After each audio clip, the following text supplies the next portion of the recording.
La pâtisserie, c'est avant tout une histoire de goût, de saveur et d'émotion. Bienvenue dans Papille. Je suis Léa Reverdy, amatrice et passionnée de pâtisserie. Et depuis 2021, je me suis lancé un défi. Vous emmener avec moi à la découverte de ce qui fait vraiment un bon dessert.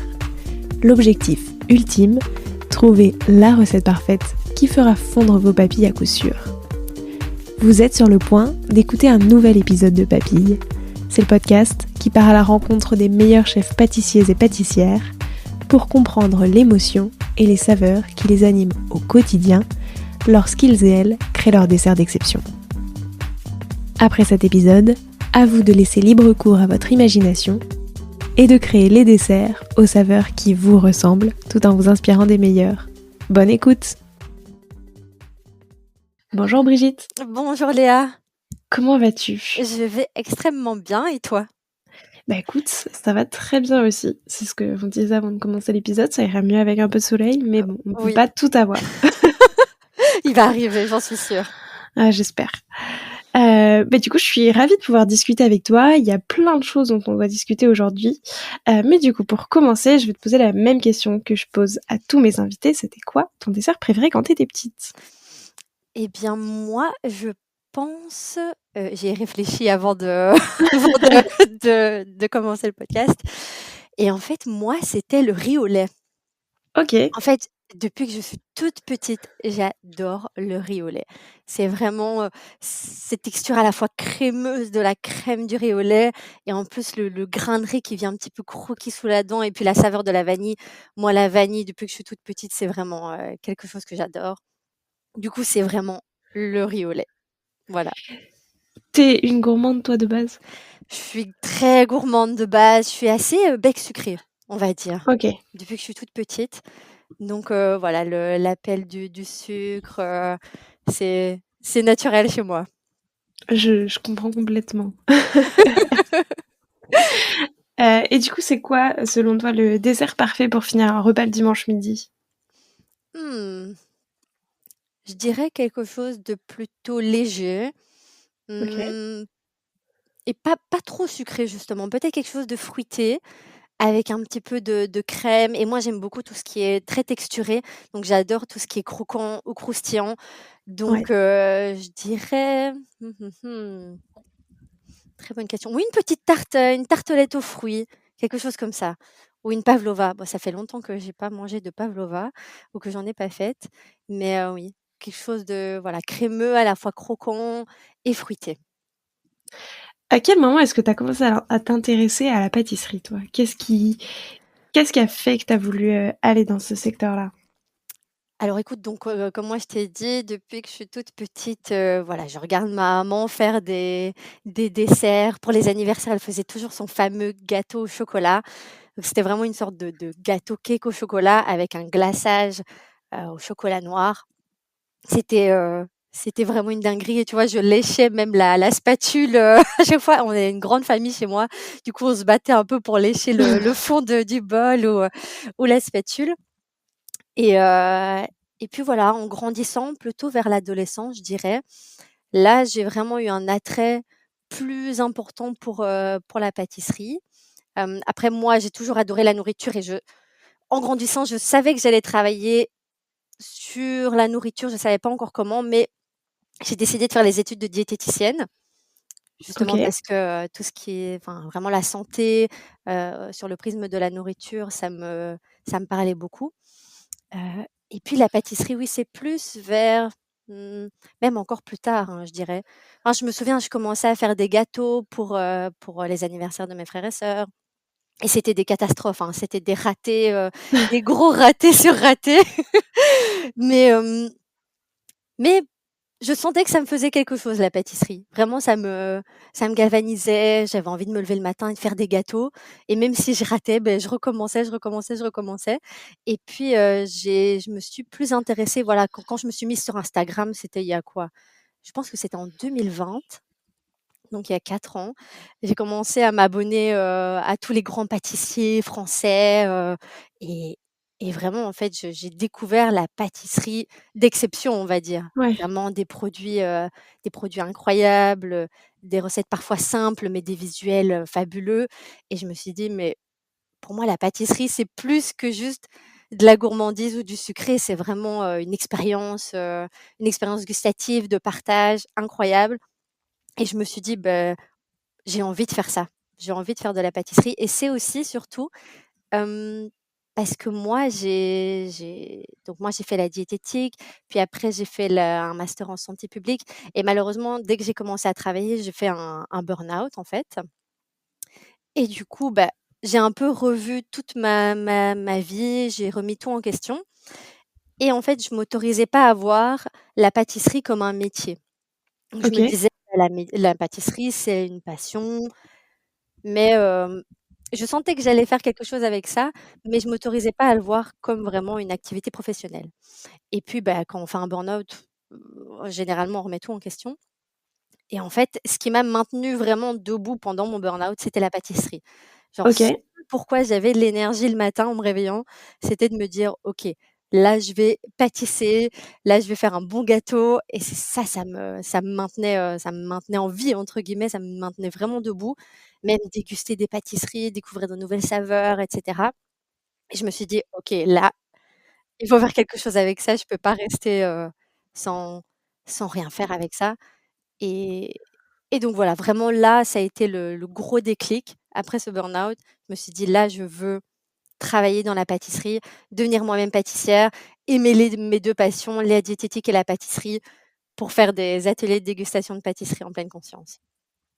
Alors ça, on va en rediscuter, mais du Oui. coup, au moment où tu t'es lancée dans tes études de diététique, tu pas, spécialement en tête, un côté pâtisserie?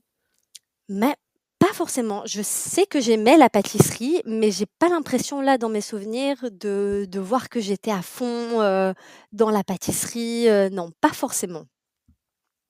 OK. Et alors, donc tu disais c'est fou parce que finalement il y a un côté, encore plus émotionnel, toi, sur la pâtisserie, puisque si c'est ça qui t'a aussi, beaucoup aidé au moment où tu étais en burn-out, j'imagine que c'est fort. Ouais. Heu, Après du coup, à ce moment-là, comment est-ce que tu as quand même voulu garder, l'aspect diététique. Oui, c'est ça. Enfin, pourquoi en fait? Comment après, tu vois, tu es arrivée à ce lien de se dire: «Bah, il y a un côté pâtisserie, mais j'ai pas envie d'abandonner malgré tout ce côté, bah, diététique que j'ai appris et cetera, en amont». Mmh. Hem, En fait, je me suis dit, la diététique, c'était vraiment, un choix du cœur aussi. Je me suis OK. dit: «J L'alimentation, je sais que, l'alimentation, ça a un gros impact sur la santé des Ouais. populations», et moi, je me suis toujours dit: «Ma mission de vie, c'est d'aider les gens, de faire en sorte qu'ils se sentent bien». Donc pour moi, même si pendant, après mon burn-out, j'ai un peu fait un rejet de mes études, précédentes, justement la diététique, la santé publique, je me disais: «Ouh là, j'en peux plus, je veux tout arrêter, je veux recommencer une vie», on va dire. Bah, en fait, après j'ai réfléchi, je me suis dit: «Mais c'est quand même dommage», parce que quand les gens viennent vers moi et me posent des questions de diététique ou quoi, je sens que j'ai envie de leur répondre, et que Mmh. je me dis: «Allez, j'ai envie de les aider, j'ai envie de leur donner des vraies bonnes pistes», et puis quand je vois tout et n'importe quoi sur les réseaux sociaux, sur n'importe quel, média ou sur internet, je me dis: «Mais non, j'ai envie de démêler le vrai du faux et de donner la Ouais. bonne information aux gens, plutôt que de les laisser, perdus dans ce flux d'informations qui, des fois, veut tout et rien dire», et je me suis dit: «Mais OK, la pâtisserie, c'est super, et faire déguster des pâtisseries, c'est super, mais comment garder aussi ce lien avec la santé qui, pour moi, était hyper important?» Et d'ailleurs, voilà, j'ai fait le master en santé publique, c'était à finalité promotion de la santé, donc comment vraiment promouvoir la santé des populations au travers de ma passion, voire plus que ma passion, c'est vraiment, je ne sais pas comment Ouais. expliquer, c'est tellement ça, comme tu dis, ça tient vraiment de l'émotionnel, la pâtisserie, qu'il y a même pas de mots pour dire ce que je ressens vis-à-vis de la pâtisserie, et je me suis dit: «Voilà, je veux allier les 2 pour pas renier mon passé et me dire que, beh, avec tout ça, il y a moyen de faire quelque chose d'extraordinaire et de quand même travailler l'aspect santé et que la santé et la pâtisserie, c'est pas du tout, des, comment on dit Incompatible, ça? quoi. Voilà, c'est Ouais. pas du tout incompatible. Au contraire, justement. Déjà, je voudrais faire un petit point sur toute la partie, diététique. Oui. Est-ce que tu peux justement nous expliquer exactement ce que c'est, être une diététicienne? Parce que c'est un peu enfin, je pense que c'est aussi des métiers qu'on peut confondre avec, nutritionniste et cetera. Donc est-ce que tu peux, faire un petit point là-dessus? Oui. Et puis justement nous expliquer un peu enfin, les grandes idées reçues, dont tu parlais, enfin genre les principales, celles que tu vois le plus, qui reviennent, très fréquemment? Ça marche. Alors, le ou la diététicienne, c'est le spécialiste de l'alimentation. Donc il connaît à la fois, ce que contiennent les aliments, les nutriments, heu, les micronutriments et cetera et en même temps comment les manger pour être en bonne santé et certains diététiciens enfin, durant les études de diététique, on apprend aussi comment, heu, on va dire, accompagner les gens durant leur traitement avec une alimentation spécifique. Des personnes qui ont des troubles du comportement alimentaire, des personnes qui ont des OK. troubles digestifs, des personnes qui ont des troubles, rénaux, vraiment toutes sortes de maladies et on est les spécialistes pour les accompagner sur le plan alimentaire. Donc c'est vraiment ça.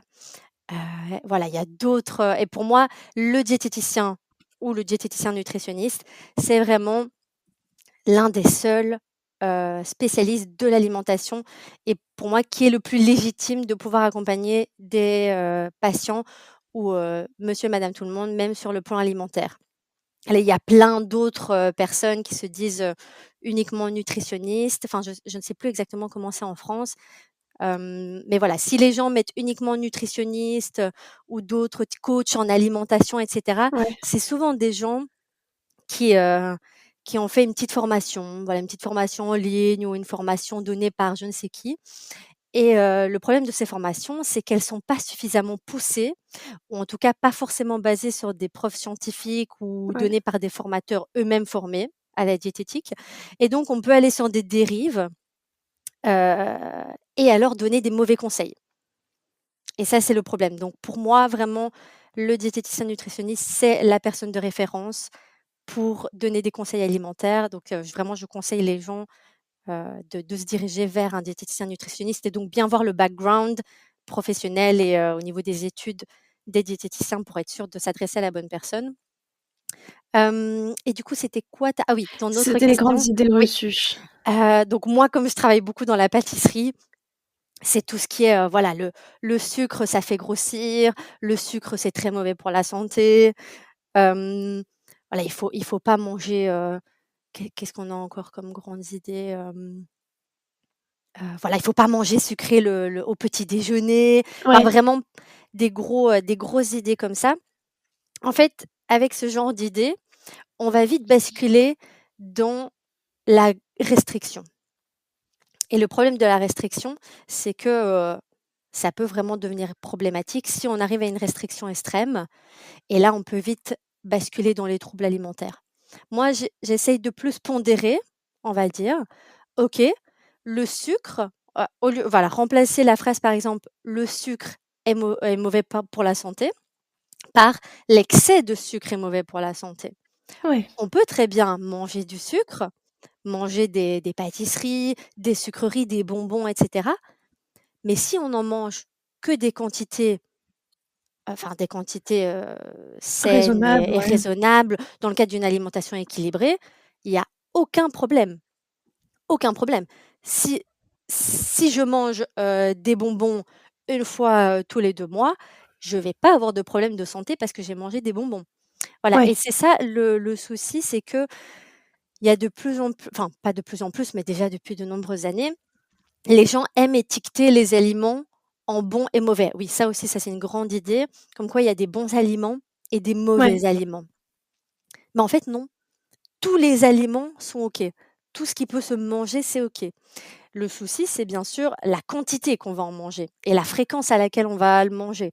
Donc Ouais. forcément, si on se nourrit tous les jours de produits ultra transformés, qu'on ne mange que ça, que tous les jours on va, dans un fast-food, qu'on mange que des bonbons, des chips et cetera, là, forcément, il va y avoir un souci parce qu'on n'aura pas les nutriments dont on a besoin pour, que ce soit un enfant pour grandir, un adulte pour vraiment bien évoluer et être en bonne santé. Alors que si de temps en temps, on va au fast-food ou de temps en temps on mange des bonbons, c'est OK. Vraiment donc voilà. Alors, tu disais, et effectivement, il y a un truc, il y a effectivement, on a comment dire, une diabolisation du sucre de plus en plus, et en plus, bah alors, dis-moi si je me trompe, mais enfin, tu sais, non seulement c'est pas mauvais pour la santé, mais en plus, on a aussi besoin de sucre en quantité raisonnable, évidemment, mais on a besoin de Ça sucre pour vivre, quoi. Tout à fait. Alors c'est ça, le souci, c'est que les gens il y a beaucoup de gens qui suppriment totalement des Ouais, familles nutritionnelles. Donc ils se disent: «OK, le sucre, je supprime. Les glucides, je supprime». Parce qu'on dit: «Ah mais, manger du pain blanc, c'est comme manger du sucre». Mais on a besoin de sucre pour vivre. ouais, Le cerveau, c'est un organe qui fonctionne, heu, avec du glucose et le glucose, c'est du sucre. Donc en sachant que le cerveau, il a besoin d'au moins 100 grammes de glucose par jour pour fonctionner, ouais, bah, si on supprime du glucose, oui, alors le corps, il est bien fait, donc il s'adapte, mais à un moment donné, il faudra bien lui donner ce dont il a besoin. Donc OK, on n'a pas besoin, oui, on n'a pas besoin du sucre, sucré, si j'ai envie de ouais. dire, donc le sucre forcément qui donne cette saveur sucrée. Donc on peut manger des glucides, tout ce qui se trouve dans le pain, les céréales Ouais. et cetera. Mais oui, en gros, le corps a quand même besoin de ce qu'on appelle les sucres pour fonctionner. Les organes, oui. Et alors, moi, j'ai une autre question, pareil, dans les idées reçues, je pense qu'on peut avoir. Est-ce qu'on peut avoir une addiction au sucre? Non. Alors, il y a aucune étude à l'heure actuelle qui, montre l'addiction au sucre et d'ailleurs, il y avait une étude, qui avait justement fait polémique. C'était une étude sur des souris, qui avait été faite et on leur avait donné, des f je crois qu'elles avaient soit, enfin l'une à côté de l'autre, une fiole avec, une solution de sucre et à côté je crois que c'était une drogue, je ne sais plus exactement quelle drogue et on voyait que OK. les souris, elles se dirigeaient vers le sucre et donc voilà, on avait tiré des conclusions comme quoi, ah ben le sucre, c'est pire qu'une drogue. Vous voyez, les souris, Mmh. elles prennent même pas la drogue, elles choisissent de prendre le sucre. Mais en fait, ce qui n'avait pas été mis en avant, c'est que les souris, elles avaient été affamées. C'est-à-dire, elles n'avaient rien d'autre. Donc forcément, pour leur survie, ce que les souris, elles ont choisi de faire, bah, c'est de prendre des nutriments. Ouais. Sinon elles seraient mortes. Donc forcément, elles ont décidé d'aller vers le sucre. En fait, l'addiction au sucre n'existe pas. Ce qui existe par contre, c'est une difficulté, à gérer par exemple les émotions. Une difficulté à gérer les émotions peut faire en sorte qu'on se dirige plus facilement vers des aliments gras et sucrés parce que c'est OK. réconfortant, et donc les gens qui ont des compulsions vis-à-vis du sucre, c'est plus des personnes qui ont soit une restriction, enfin qui se restreignent énormément vis-à-vis du sucre pendant, on va dire, toute la journée. Imagine, voilà, le matin, je me lève en me disant: «Je ne peux pas manger de sucre, le sucre, c'est mauvais pour la santé», je n'en mange pas. Le soir, je rentre chez moi, je m'enfile tout le pot de Nutella, à la cuillère.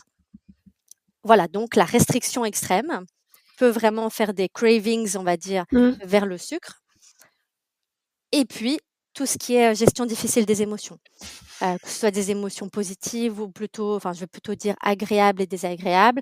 Imaginons des personnes, heu, voilà, avec la tristesse, la colère et cetera. Elles ont du mal à les gérer et pour apaiser leurs émotions, elles vont se diriger vers la nourriture et le plus souvent, c'est une nourriture grasse et ou sucrée et ou grasse et donc elles vont se diriger vers, des bonbons, du chocolat ou plein d'autres, voilà, chacun a ses petites préférences et elles vont souvent les manger très, très vite et donc elles associent ça à une addiction au sucre.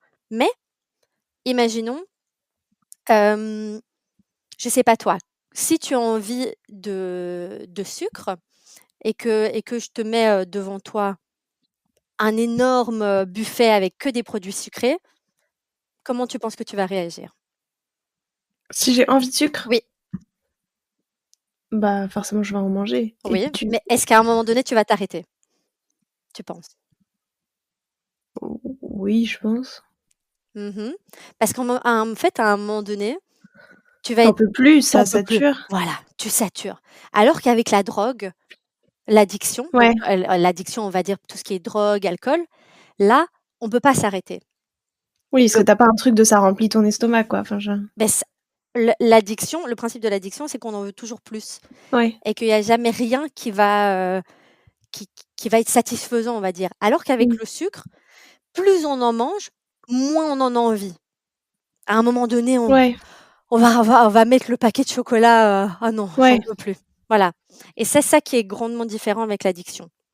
Donc c'est qu'à un OK. moment donné, on sature. Voilà, donc là, le sucre, c'est vraiment pas une addiction et donc après, on a envie de boire beaucoup d'eau, de manger plutôt quelque chose de léger, fruité ou même avec des légumes parce qu'en fait, le corps, il en peut juste plus. Il a besoin Ouais, c'est d'autre ça, chose. ouais. C'est ça, c'est vraiment ça. Maintenant, je voulais revenir, tu as commencé à en parler un petit peu tout à l'heure, donc de tout le projet que tu as construit, que tu es en train de construire, autour du coup de la pâtisserie et de la diététique, avec notamment donc toute la partie atelier. Est-ce que tu peux nous en dire un petit peu plus?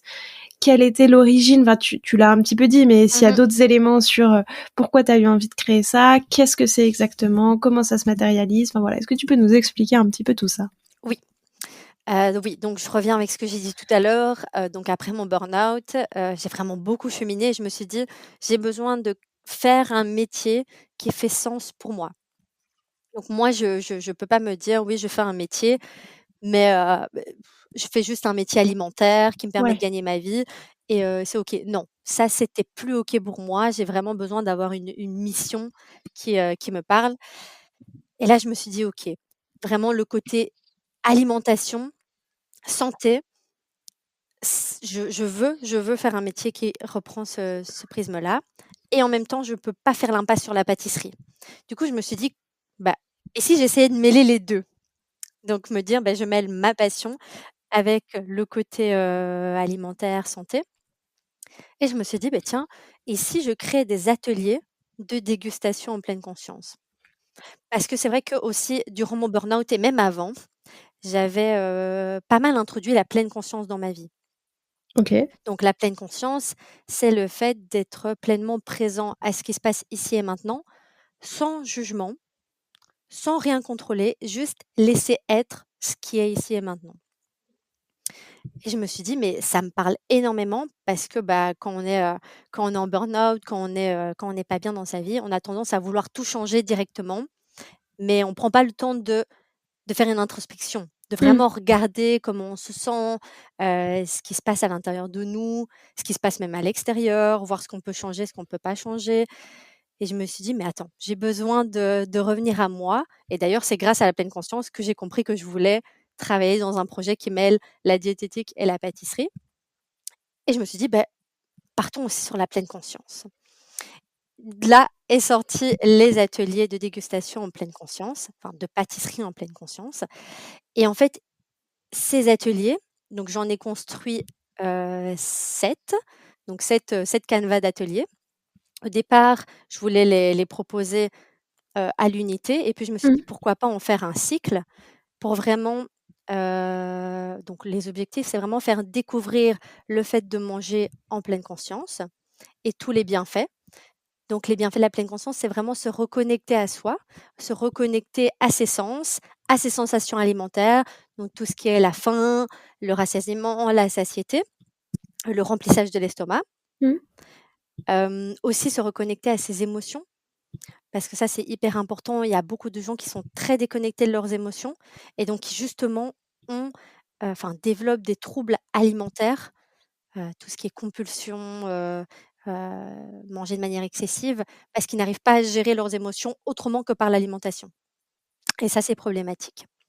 Heu et puis, bah, plus on est connecté à ses sens et à ses sensations, plus on va manger selon ses besoins, en fait.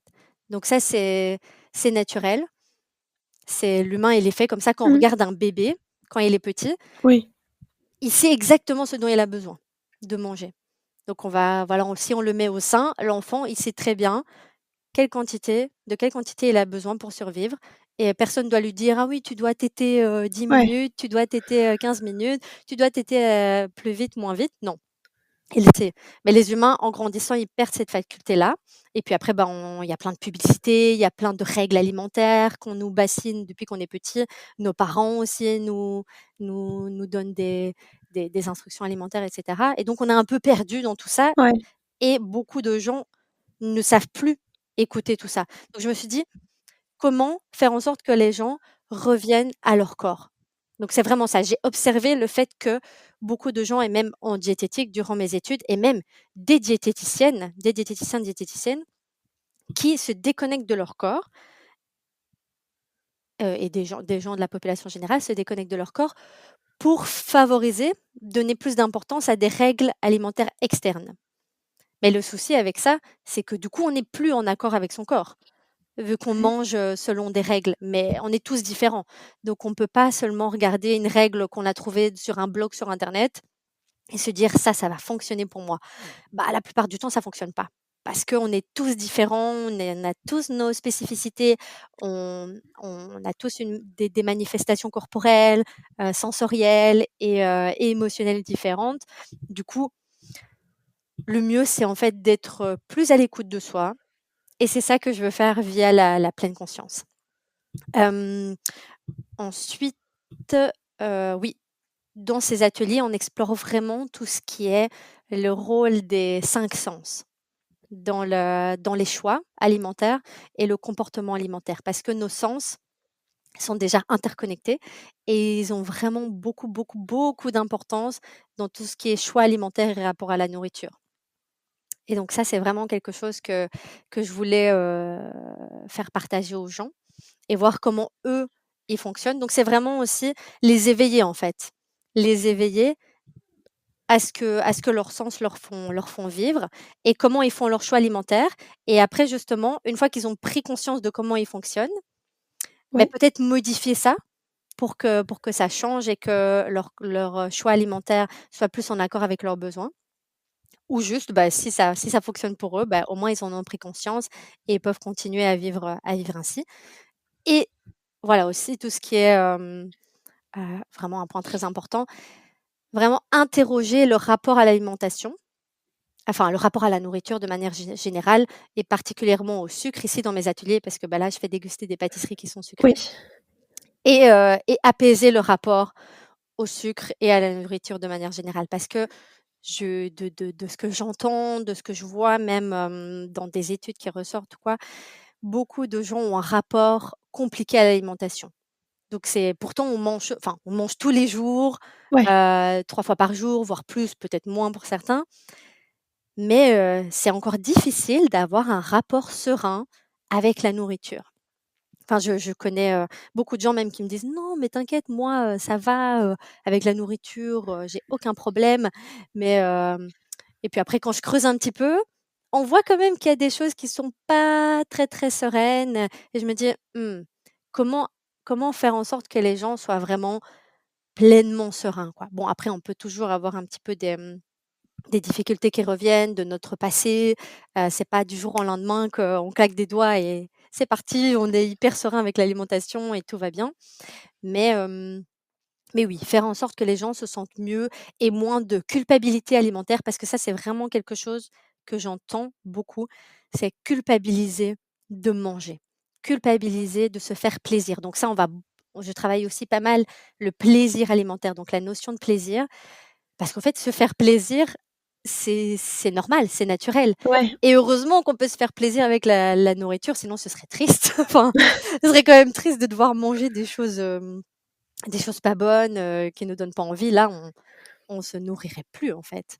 Donc le plaisir, c'est vraiment, hyper essentiel pour justement manger selon ses besoins. Heu, oui, c'est ça et avoir envie de manger.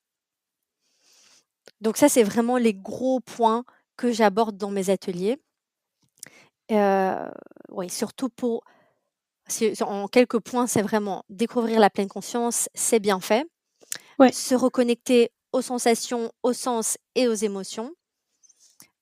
interroger et apaiser le rapport, à l'alimentation Ouais. et travailler sur ce qui est la notion du plaisir alimentaire et vraiment prendre du plaisir et d'ailleurs, c'est pour ça que j'ai décidé de travailler avec la pâtisserie parce OK. que la pâtisserie, allez, depuis Oui, qu'on c'est est 100% du plaisir. voilà, c'est du plaisir. S'il y a pas de plaisir avec la pâtisserie, Ouais. c'est trop dommage. Donc je me suis dit: «Beh, en fait, c'est super». C'est vraiment se dire: «On peut travailler sur son comportement alimentaire en dégustant des Ouais. pâtisseries». Et c'est justement et c'est pas pour ça qu'on va pas pouvoir transposer nos apprentissages dans notre vie de tous les jours avec, tous les repas qu'on mange. Mais moi, j'ai décidé de le faire avec de la pâtisserie pour montrer qu'on peut travailler tout ça ensemble en s par le plaisir, en fait, en prenant un max de plaisir grâce à la pâtisserie. C'est vraiment ça. Oui. Oui, puis c'est ça, tu as un truc de moi, c'est toujours ce que je trouve, assez fou, c'est que dans la cuisine, même dans la gastronomie, tu as un truc de, bah, c'est un besoin vital. La pâtisserie, c'est absolument pas un besoin vital, Pas du tout. et du coup, c'est vraiment 100% du plaisir et donc si tu vas vers de la pâtisserie, c'est vraiment 100%, pour te faire plaisir et Plaisir. pas du tout parce que tu en as besoin, quoi. Non, pas du tout, pas du Ouais. tout et c'est ça, c'est beaucoup de gens me disaient justement, «Ah mais Brigitte, Heu, allez, quand je leur disais, quand je leur dis, ce sur quoi je travaille, ils sont là: «Ah bon? La diététique et la pâtisserie, c'est Ouais. pas du tout compatible?» Moi, je dis: «Mais justement, si, parce que, Ouais. on se dit: "Oui, la pâtisserie, c'est pas du tout essentiel, c'est que du sucre et du gras"», mais non, au final, la pâtisserie, c'est un symbole de plaisir Ouais. alimentaire, c'est, se réconforter, se faire du bien et justement, c'est grâce à cette figure de la pâtisserie, à ce que représente la pâtisserie, que je travaille sur plein d'autres points qui eux, là, sont essentiels pour avoir un rapport serein à la nourriture. Mais ça, c'est vraiment un choix pour moi. Bah, après, j'ai choisi aussi de travailler la pâtisserie, oui, parce que c'est ce qui me passionne, c'est ce qui me Oui. galvanise au quotidien et je me suis dit: «Quoi de mieux que utiliser la pâtisserie vu que ça me parle tellement pour, faire passer des messages qui pour moi sont essentiels, sur le plan alimentaire» et oui, mais les gens comprennent pas toujours que c'est hyper compatible alors qu'en fait si, vu que le plaisir alimentaire c'est essentiel pour manger selon ses besoins et oui, en fait, se faire plaisir, enfin, je le dirai jamais assez, se faire plaisir, c'est vraiment hyper important. On peut manger sainement, enfin, oui, enfin, le mot sainement, j'aime pas toujours trop, mais on peut manger, de façon équilibrée et sereine en se Ouais. faisant plaisir. Enfin, le plaisir et l'alimentation équilibrée, c'est pas du tout incompatible. Ouais. C'est justement l'essentiel, on va dire. Tu l'expliquais un petit peu, mais ça veut dire quoi exactement, manger en pleine conscience? Qu'est-ce qu'il faut faire pour manger en pleine conscience, tu vois, par rapport à quand tu manges, même on va dire, tu vois, pas forcément un repas que tu manges, rapidement le midi parce que tu as pas une grosse pause déjeuner, mais Mmh mh. un repas par exemple, tu vois, je sais pas, un repas du dimanche en famille, bah, ça va être quoi la différence entre ce repas auquel, enfin, tu vois, dont tu profites et cetera et Mmh. celui où tu manges vraiment en pleine conscience? Qu'est-ce qui est différent? Alors ce qui est différent, c'est qu'on va faire en sorte d'être vraiment connecté à ce qui se passe en nous. Donc OK. éviter d'être, comment dire? Stimulé, enfin, même s'il y a des stimuli extérieurs, c'est se dire: «OK, il se passe des choses à l'extérieur de moi». De temps en temps, par exemple un repas de famille, on peut pas être tous là, Ouais. juste, «OK, je me concentre juste sur ce qui se passe et je parle pas aux gens autour de moi». Non, c'est pas ça. C'est, du coup, si je prends l'exemple du repas de famille, c'est OK, beh, déjà se servir en conscience, donc se dire: «Beh, Mmh mh. tiens, juste peut-être avant de commencer à manger, je regarde un petit peu, je prends juste quelques secondes pour me dire: "Tiens, là, si j'écoute, mon corps, si j'écoute mon estomac, déjà, est-ce que j'ai faim? Est-ce que j'ai faim? De combien j'ai faim?» Donc c'est ça que je travaille dans les ateliers parce qu'il y a des gens qui n'ont pas, qui ne savent plus regarder au fond d'eux. Ouais. Ils n'ont plus la sensation de faim, ils savent pas ce que ça veut dire, ils savent pas où la chercher dans leur corps. Donc ça, on retravaille dans les ateliers, et donc une fois qu'on sait comment où regarder et comment faire, se dire: «Beh, tiens, là, est-ce que j'ai faim? De combien j'ai faim? Est-ce que j'ai très faim? Est-ce que mon estomac, il est très rempli, peu rempli, pas rempli?» Et puis regarder au niveau de la bouche, au niveau des odeurs, et regarder avec tous ses sens, de quoi, par exemple, si c'est un buffet, de quoi j'ai envie. Ouais. Je me dis: «Voilà, s'il y a du poulet, des légumes, des pommes de terre, plein de choses sur la table, des cacahuètes, des chips, machin, bah, de quoi j'ai envie là, maintenant?» Et donc d'être vraiment pleinement connecté à ses sens. Mais tout ça, ça peut aller très vite, hein. Il faut pas prendre, 20 minutes là, chacun autour de la table. Ça peut aller très vite ce processus. Bah, ça, en fait, c'est un entraînement, la pleine conscience, hein. C'est pas du jour au lendemain qu'on y arrive, mais c'est déjà des petites choses. Donc vraiment, voilà, se poser les bonnes questions. Donc après, est-ce que j'ai faim? J'ai pas faim? Est-ce que j'ai envie? De quoi j'ai envie? Et ben, se servir en conscience. Donc se dire: «Bah, Ouais, tiens, là, waouh, ce poulet rôti, il me donne tellement envie avec cette croûte, cette peau bien dorée, ah, je prends le poulet rôti. Ah, la purée de mamie, elle a l'air incroyable, elle est crémeuse. Je sais que quand j'en mange, elle, elle ravit mes papilles, elle me donne trop envie». Bah, du coup, je prends aussi de la purée. Ah ben là, je sens que j'aurais besoin un petit peu de fraîcheur avec tout ça, beh, je vais prendre de la salade et un peu de ouais, vinaigrette, voilà. Et puis après, pareil, voilà, on peut tout à fait être réveillé à ce qui se passe autour de nous, discuter avec, les gens autour de nous. Mais de temps en temps, pourquoi pas juste se poser et se dire: «Ah tiens, là où j'en suis» et profiter de ce qu'on mange. Parce que voilà, on s'est dit: «Beh tiens, voilà, ce poulet rôti me donne tellement envie», mais si on le mange très vite et qu'on n'en prend pas conscience même qu'on l'a mangé, c'est dommage. ouais, C'est un peu triste. Donc là, ce serait vraiment juste se remplir pour se remplir. Donc se dire: «Tiens, de temps en temps, je prends vraiment le temps de goûter ce qui se passe», enfin de prendre le temps de oui, de sentir ce qui se passe dans ma bouche, regarder un peu les goûts, les textures, sentir ce que ça me fait, est-ce que c'est plaisant? Est-ce que c'est pas plaisant? Vraiment être juste attentif à ce qui se passe maintenant, principalement sur le plan sensoriel et au niveau de tout ce qui est sensations alimentaires. Et puis une fois qu'on a mangé, de temps en temps s'arrêter, se poser et se dire: «Tiens, là où j'en suis, est-ce que j'ai suffisamment mangé? Est-ce que si on apporte un dessert, bah, ouais, j'ai envie de manger le dessert, quel dessert s'il y en a plusieurs?» et cetera. Donc voilà, c'est vraiment être attentif à tous ces signaux, donc signaux de faim, satiété, plutôt rassasiement, donc le moment où on sent qu'on a suffisamment mangé. Ça, on le sent physiquement. Se dit: «Beh, tiens, j'ai ouais. suffisamment mangé, est-ce que je décide de m'arrêter? Ou est-ce que, allez, par gourmandise, je continue?» Et les 2 sont OK, hein, mais qu'est-ce que je choisis? Et je le fais en conscience pour, m'en sentir bien avec moi-même et pour profiter du moment en famille. Donc c'est vraiment ça, c'est pas juste se dire: «Beh, je vais manger, je vais discuter, voilà». C'est vraiment se dire: «Beh, je prends conscience de ce repas, j'en profite pleinement et je fais honneur aussi à ce qui a été préparé par, la personne de la famille ou quoi et je profite, en fait. Je profite pleinement de ce qui se passe et plus, comme je l'ai dit tout à l'heure, plus on est connecté à soi, connecté à ses sensations, à ses sens, à ses émotions, plus on va manger, des quantités qui nous sont allez, qui Ouais, satisfont nos besoins et qui nous font vraiment plaisir, en fait.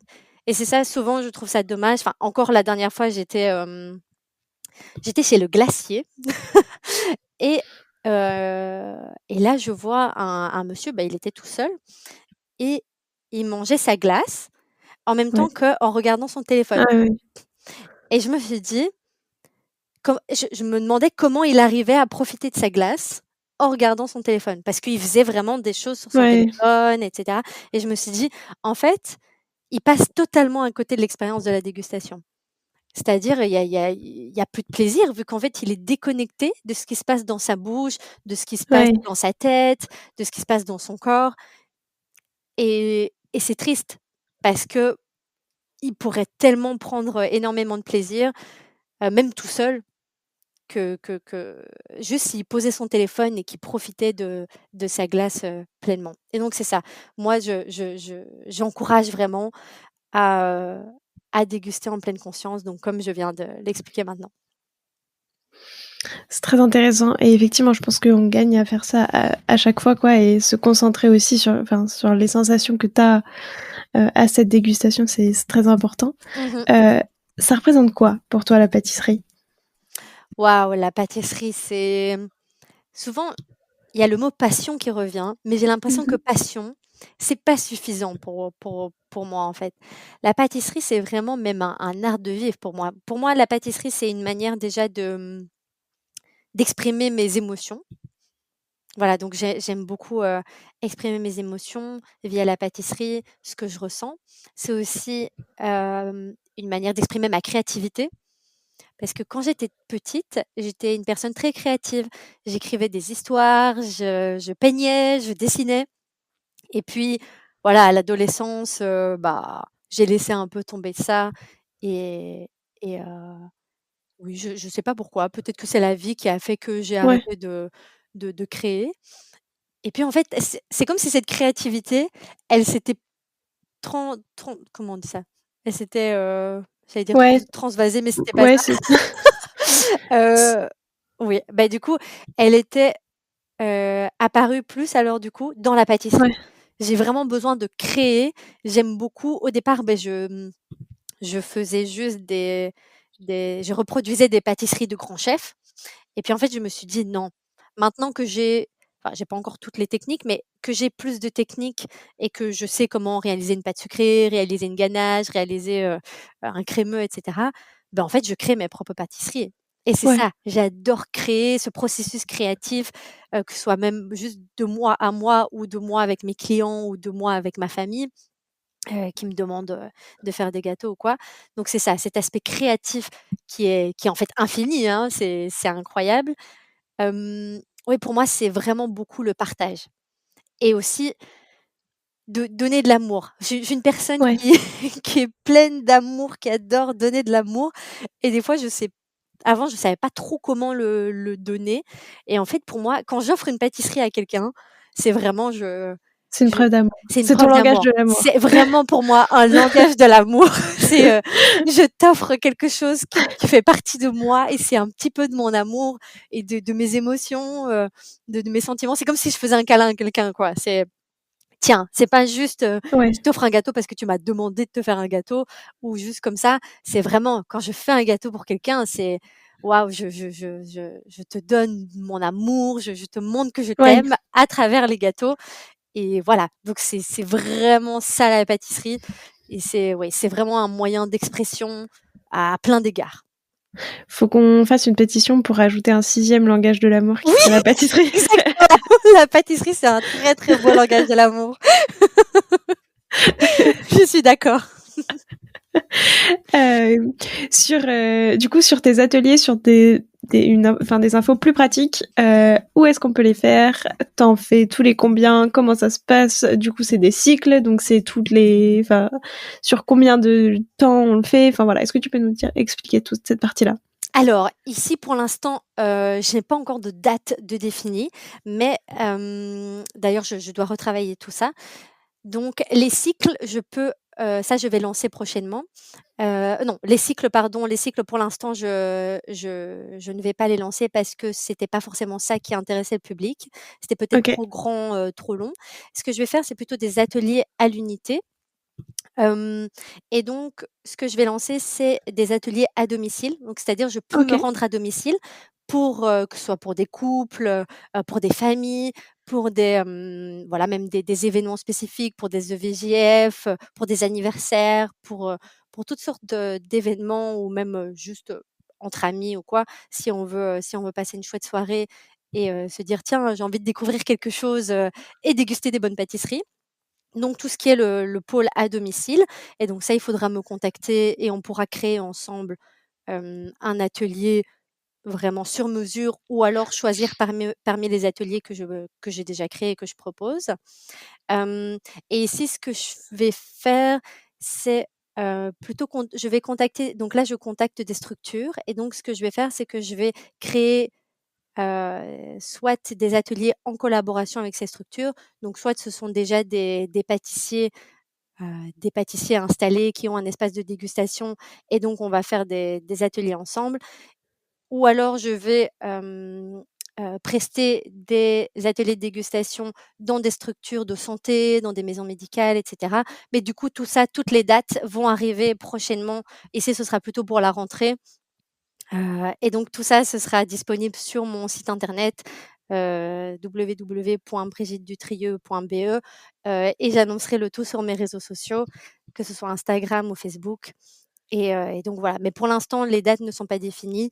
Et ce qui est chouette aussi avec les ateliers, c'est que j'ai à la fois le pôle où je propose des ateliers déjà tout construits, donc ceux que Ouais. j'ai déjà faits. Donc les 5 premiers ateliers, ce sont des ateliers qui explorent à chaque fois un sens en particulier. Donc la vue, l'odorat, l'ouïe, le sens du toucher et le goût. Et les 2 derniers, donc l'avant-dernier, c'est sur la reconnexion aux sensations alimentaires et aux émotions. Et le dernier, c'est tout ce qui est croyance sur le sucre et le plaisir alimentaire. Donc on déconstruit les fausses croyances sur le sucre et on remet les choses au clair. Et donc soit les gens pourront choisir parmi cette palette d'ateliers. À chaque fois, les ateliers durent 2 heures et c'est pour un maximum de 8 personnes pour être sûr d'avoir un cadre assez Ouais. intimiste pour que chacun puisse s'exprimer librement parce qu'il y a quand même beaucoup d'introspection et de partage. Donc les gens partagent beaucoup sur ce qu'ils vivent. Hem Et ouais, voilà. Donc ça, c'est vraiment comme ça que ça se manifeste. Ou alors, les gens pourront me demander ce sur quoi ils ont envie de travailler ou un thème en particulier et je pourrai créer, en fonction de leurs envies, un atelier, spécifique sur mesure. Mais du coup, c'est dans toute la Belgique? Est-ce que tu le fais un petit peu en France? Alors ici, pour l'instant, j'ai pas prévu de le faire en France, mais c'est possible. Ce serait possible plutôt alors dans le nord de la France, peut-être Oui. à Lille ou quoi. Hem Mais pour l'instant, c'est en Belgique, principalement sur la capitale, à Bruxelles. Ouais. Mais j'ai des projets, en tout cas, qui se font en dehors de Bruxelles. Mais et voilà, pour des raisons de mobilité aussi, Oui. je peux pas me rendre dans tout ce qui est périphérie de la Belgique, mais plutôt, à Bruxelles ou aux alentours. Et pourquoi pas, oui, un jour développer des ateliers sur la France, donc dans le nord de la France, que ce soit même à Lille. Heu, oui, pourquoi pas. Très chouette. Bah, merci beaucoup pour, tout ce partage. Pour, terminer ce petit échange, je te propose de prêter au jeu du questionnaire de Proust, Oui. des saveurs. Déjà, si toi, tu étais un de tes ateliers sur les 7, que tu as créés en 1er, tu vois, si tu étais un sens, tu serais lequel? Moi, je serais l'odorat. OK. Oui, parce que l'odorat, c'est un sens déjà qui est vraiment très lié à la mémoire. Donc rien qu'avec une odeur, on peut rebasculer dans un souvenir qui date même de l'enfance, très, très profonde. Et je suis très sensible aux odeurs. Donc dès que je sens, une odeur enfin, par exemple, hier, j'ai fait des fondants au chocolat. Ouais. Vraiment rien que l'odeur du fondant au chocolat qui sort du four, ça me fait tellement plaisir et ça me donne tellement envie de le déguster et de prendre vraiment beaucoup de plaisir, donc ce serait vraiment l'odorat. C'est quoi ton péché mignon? Mon péché mignon, hem, est-ce que tu veux dire un aliment en particulier ou? Bah, pas forcément enfin, tu vois, par exemple, tu es, t chez toi, tu as justement un petit craving, c'est pourquoi, tu vois? Bah, c'est pour le fondant au chocolat. OK. C'est exactement ce qui s'est passé hier soir. J'étais là dans le salon et je me suis dit, «Oh là là, j'ai envie d'un fondant au chocolat» et du coup, bah, j'ai fait des fondants, ça prend pas du tout longtemps, go, go, go, on met dans le four, 13 minutes plus tard, j'ai mon fondant au chocolat et donc il m'en reste encore pour aujourd'hui donc voilà, c'est le fondant au chocolat, mais bien, bien Ouais. fondant quoi, presque limite coulant. C'est vraiment ça. C'est quoi la dernière saveur que tu as découverte et aimée? Ça peut être une saveur que tu as redécouverte aussi, tu vois, associée à un autre aliment, enfin Mmh.